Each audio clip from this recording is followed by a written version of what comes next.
नमस्कार दोस्तों, आप सभी का स्वागत है हमारे YouTube चैनल में। आज हम बात करेंगे राजस्थान पटवार भर्ती 2021 के।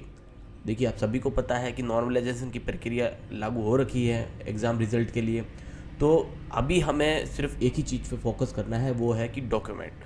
तो अभी डॉक्यूमेंट वेरिफिकेशन होने वाला है। जैसे ही रिजल्ट आएगा तो डॉक्यूमेंट वेरिफिकेशन होगा, लेकिन डॉक्यूमेंट क्या क्या रिक्वायरमेंट होगा ये हम आज इस वीडियो के थ्रू आपको बताएंगे। तो अगर आपके अभी भी आपको लगता है कि कट ऑफ से अगर आपके नंबर मैच कर रहे हैं, हमारे पुराने वीडियो में आप चेक कर लीजिए, अगर उसके कट ऑफ के बेसिस में आपके अगर नंबर बन रहे हैं तो ये वीडियो आपके लिए बहुत महत्वपूर्ण है। अभी से ही आप अपने डॉक्यूमेंट रेडी कर लीजिए दोस्तों। और इसमें हम देखेंगे वीडियो के थ्रू कि कौन कौन से जो इंपॉर्टेंट डॉक्यूमेंट्स है वो आपको रिक्वायरमेंट होंगे वेरिफिकेशन के टाइम, डीवी के टाइम।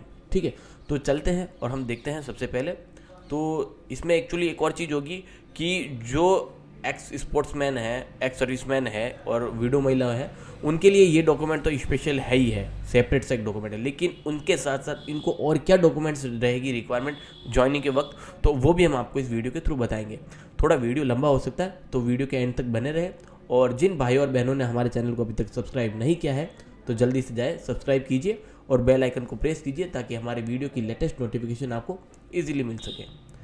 तो हम सबसे पहले देखते हैं कि जो पहला डॉक्यूमेंट आपको ज़रूरत रहेगा वो हैगा 10th की डॉक्यूमेंट। सिर्फ 10th की डॉक्यूमेंट इसके लिए रिक्वायरमेंट है क्योंकि उसके अंदर आपके बोर्ड द्वारा डेट ऑफ बर्थ मेंशन होता है। तो 19 आप मान के चलिए, अगर आपके पास नहीं है अभी भी तो उसको संभाल के आप एक सेपरेट लिस्ट रख लीजिए अभी से। और इसके साथ साथ मार्कशीट के साथ साथ 10th का सर्टिफिकेट भी आपको रिक्वायरमेंट होगा दोस्तों। तो आप अभी से ही 10th की मार्कशीट और 10th का सर्टिफिकेट दोनों है वो सेपरेट कर लीजिए। फर्स्ट पॉइंट ये है।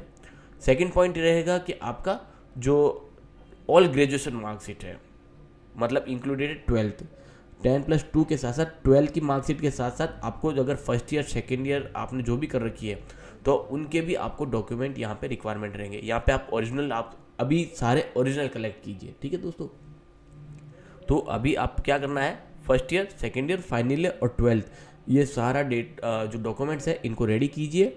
और अगर आपके पास डिग्री नहीं मिली अभी तक, अगर आपने फाइनल कर दिया है और आपकी डिग्री नहीं मिली है तो एक बार चेक कीजिए बोर्ड के साथ या अपने कॉलेज में चेक कीजिए कि आपके अगर वहाँ हो तो आप उसको अभी ले आइए। नेक्स्ट देखते हैं कि नेक्स्ट होगा RSCIT। दोस्तों RSCIT सभी को पता है, कंप्यूटर का बेसिक कोर्स है। तो उसके अलावा अगर आपके पास RSCIT के सर्टिफिकेट नहीं है तो आप कोई भी एक रजिस्टर्ड डिप्लोमा होता है कंप्यूटर का, अगर उसका सर्टिफिकेट इसमें रिक्वायरमेंट रहेगा दोस्तों। तो RSCIT है तो बहुत अच्छी बात है, और नहीं है तो रजिस्टर्ड डिप्लोमा की रिक्वायरमेंट होगी। देखिए, अभी मैं ये नहीं कह सकता हूँ कि RSCIT पहले, जैसे कि रिजल्ट आने से पहले की बात थी कि मैं बोल रहा था कि आप RSCIT बनवा लीजिए अगर आपने नहीं बनवाया है अभी तक तो। लेकिन अब तो हम वैसे भी नहीं बनवा पाएंगे क्योंकि इसमें कुछ टाइमलाइन होती है, महीना 1.5 महीना भी वो लग सकता है, 3 महीने भी लग सकते हैं।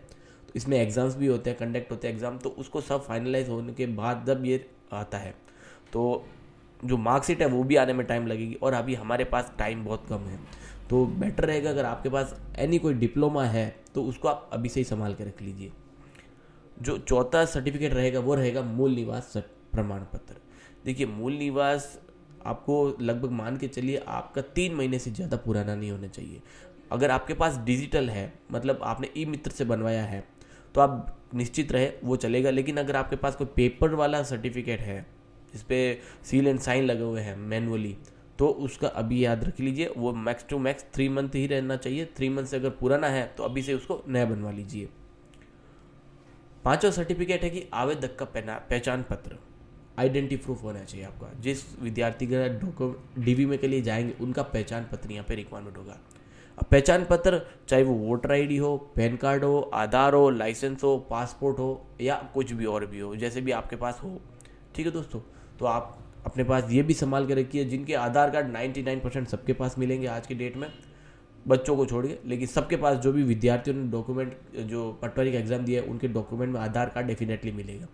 इन केस अगर आपका कहीं मिस हो जाता है तो आप डायरेक्टली आधार के पोर्टल पे जाके आप वहाँ से डिजिटल डाउनलोड कर सकते हो, जिसको हम ई आधार कार्ड बोलते हैं। ठीक है दोस्तों, नेक्स्ट चाहिए आपको जाति प्रमाण पत्र। ये भी 6 महीने से ज़्यादा पुराना नहीं होना चाहिए। और जाति प्रमाण पत्र जनरल को रिक्वायरमेंट नहीं है, जनरल के अलावा सारी कैटेगरी को यहाँ पे रिक्वायरमेंट रहेगा। एक और इसमें जाति प्रमाण पत्र में सबसे खास बात यह है कि जाति प्रमाण पत्र 6 महीने से पहला तो पुराना नहीं होना चाहिए।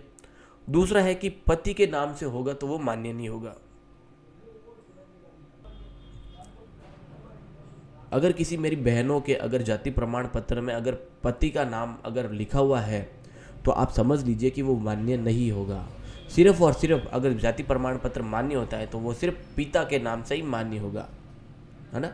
तो अभी आप चेक कर लीजिए अपना जाति प्रमाण पत्र, अगर आपके पास पहले से कोई बनाया हुआ हो, डिजिटल हो या ई मित्र से बनवाया हुआ हो, तो अभी उसको चेक कर लीजिए।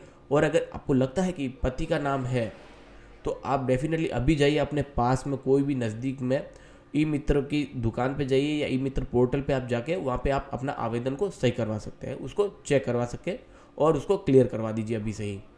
नेक्स्ट आपका रिक्वायरमेंट रहेगा यहाँ पे 3 चरित्र प्रमाण पत्र।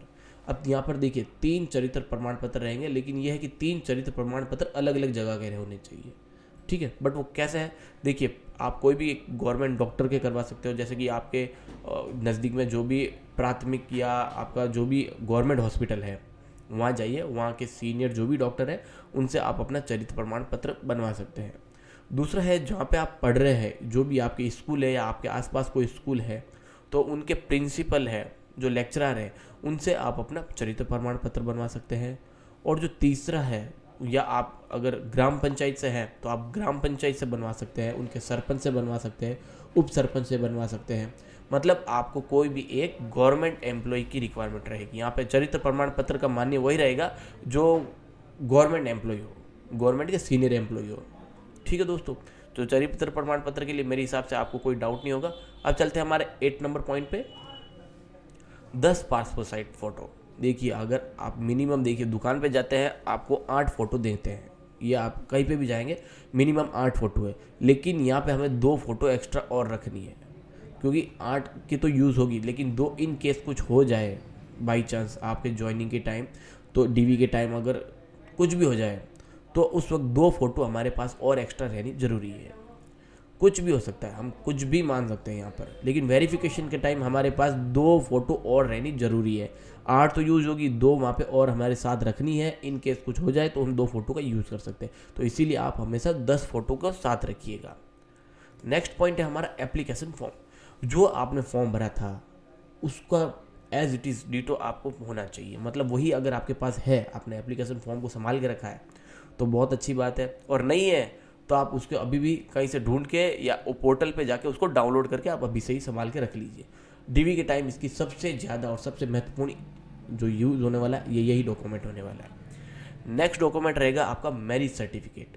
अगर आप शादीशुदा है तो आपका इसमें मैरिज सर्टिफिकेट आपको रिक्वायरमेंट होगा वेरिफिकेशन के टाइम, और अगर आप शादीशुदा नहीं है तो कोई दिक्कत नहीं है, आपकी ज़रूरत नहीं है। और अगर आप जो शादीशुदा मेरे भाई और बहनों जो भी है उनका यहाँ पे कितने बच्चे, उनका एक एफिडेविट देना पड़ेगा, ठीक है। तो मैरिज सर्टिफिकेट, अगर मैरिज है तो आप समझ लीजिए कि आप मेल है या फीमेल है तो आप दोनों को मैरिज सर्टिफिकेट के साथ साथ आपको एफिडेविट देना पड़ेगा कि आपके कितने बच्चे हैं, ठीक है दोस्तों। तो और इसके साथ साथ ये है कि आपके सारे डॉक्यूमेंट्स होने के बाद आप इसमें सारे डॉक्यूमेंट को 2 से 3 जेरोक्स करवा के आप पूरा एक सेट बना लीजिए, उसको पिन ना करें, ये चीज़ जरूर याद रखिए, क्योंकि पिन करने के बाद अगर जैसे रिक्वायरमेंट होगी हम खोल नहीं पाएंगे। लेकिन एक अलग अलग फाइल, 3 फाइल रेडी कर लीजिए, 3 अलग अलग डॉक्यूमेंट जेरोक्स होने के साथ साथ, एक हो जाएगी हमारे ओरिजिनल की, 3 हो जाएगी जेरोक्स की। तो ऐसे करके आप टोटल 4 फाइल बना लीजिए, ताकि आपको जब ज्वाइनिंग के टाइम होगा या वेरिफिकेशन के टाइम होगा, ठीक है, तो उस वक्त वेरिफिकेशन के टाइम आप इजीली उनको निकाल सकते हैं, ठीक है। तो देखिए ओवरऑल मैंने, आप इसका एक स्नैप ले लीजिए, आपको ये मिल जाएगा कि आपको क्या क्या जो डॉक्यूमेंट्स है वो रिक्वायरमेंट होगी वेरिफिकेशन के टाइम। तो इसका एक स्नैप ले लीजिए ताकि आपको इजीली होगा आपके आगे आने वाले टाइम के लिए। अगर आपका जो मेरी कट ऑफ के बेसिस पे आपके नंबर बन रहे हैं तो डेफिनेटली आपको ये सारे डॉक्यूमेंट्स की रिक्वायरमेंट डेफिनेटली पड़ने वाली है दोस्तों।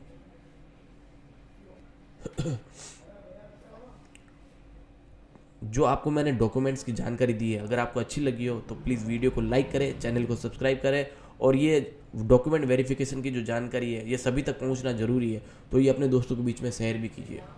थैंक यू वेरी मच दोस्तों। जय हिंद, जय भारत।